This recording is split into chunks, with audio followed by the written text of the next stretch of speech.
Ben Gomez, as much as I love to spend time with you, I need to spend time with the former mayor of New York City, Bill de Blasio, who's coming to us from beautiful Tucson, Arizona, where he's on and has been for more than a couple of hours on an extended nature hike. Mr. Mayor, it's great to see you.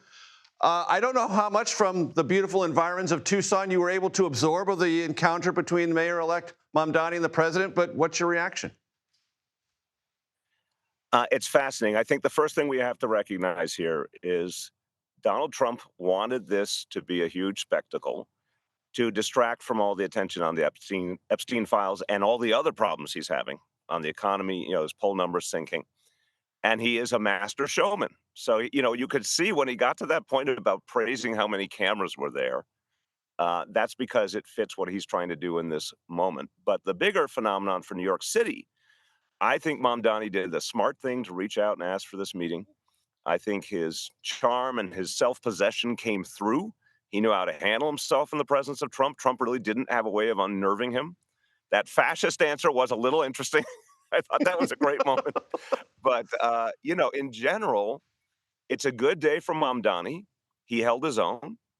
And for Trump, it's really a sign of just grasping at straws at this point, just trying to find any way to get out of the box he's in.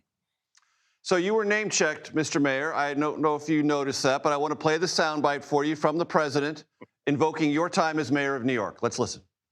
I love New York City. It's where I come from. I spent a lot of years there. Now I'm right here. We took a big setback with the mayor that we had, Dave de Blasio. I thought it was a tremendous setback for the city. I think this mayor can do some things that are going to be really great. You want to address that, Mayor de Blasio? It's fascinating. President Trump has talked incessantly about his feelings about my time as mayor. Look, we did pre-K for all in New York City. We had the most jobs ever in New York City's history. We brought down crime. But for some reason, he's a little obsessed. And it's ironic, especially because Mamdani has said he wants to emulate a lot of the things that I did as mayor. He's been very open about that. So, I think what Trump is going to find very quickly is that Mamdani, yes, he's very charming, very intelligent, but he's also a resolute progressive. He's going to take the same kind of policies I put in place and build upon them. And then Trump's going to have to decide whether he wants to keep praising someone who's actually putting the lie in effect to a lot of Trump's philosophy. I think Mamdani could, for the Republican Party, be a real thorn in their side because he's getting the Democrats back to our roots. I really believe this. He's getting us back to kitchen table issues, talk about prices, talk about people's everyday lives, talk with compassion and urgency. If Democrats do that, they win the midterms, period. And then Trump doesn't have the same presidency anymore. So I think he's going to have trouble being quite as warm towards Mamdani as Mamdani succeeds.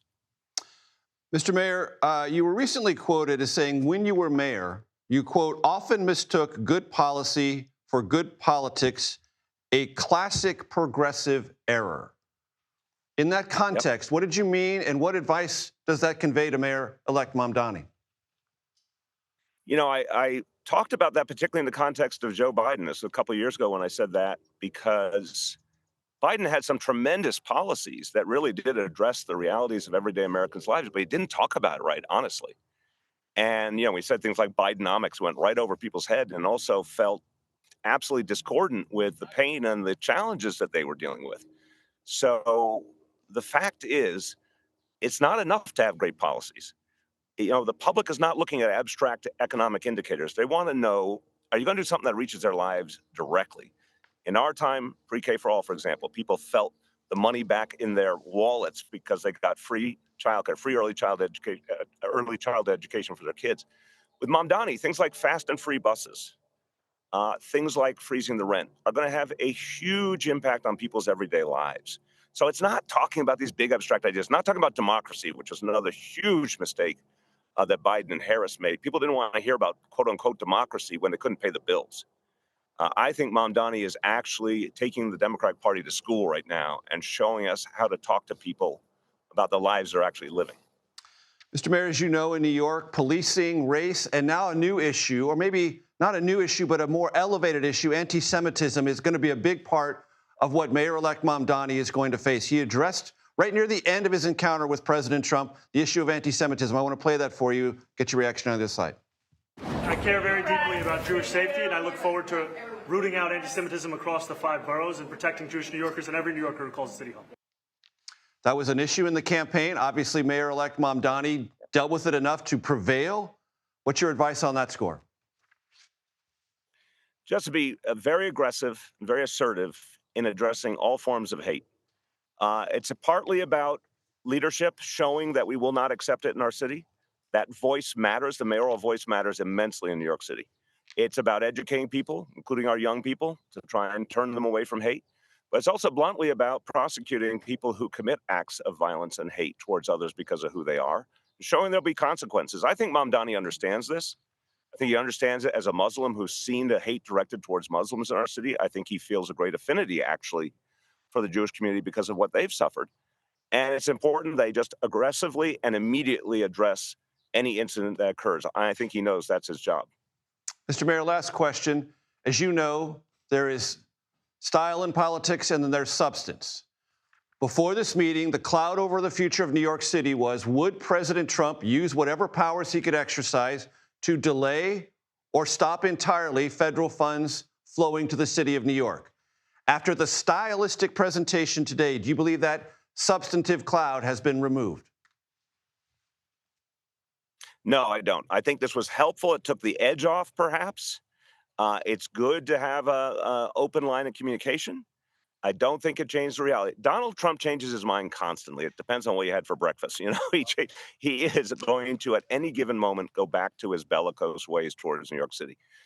In fact, he tried the same thing with me. He tried to cut off our security funding because of sanctuary city status. And we beat him in court, and he never was able to. And Mamdani is going to do the same thing. If Trump makes a move on New York City funding, he'll go to court. He'll mobilize the people of our city. He'll fight back. And in the midterms, I also think we're going to see the people of this country decide that Democrats need to run the House, and that's going to undercut every attempt by Trump to take away money from cities and states over politics. So, no, I don't think this ends it one bit. I think it's a fight that's coming, and it's a fight Mamdani's ready for. Taking a time from a nature hike in beautiful Tucson, former New York City Mayor Bill de Blasio. Mr. Mayor, thank you for your time so very much. Thank you.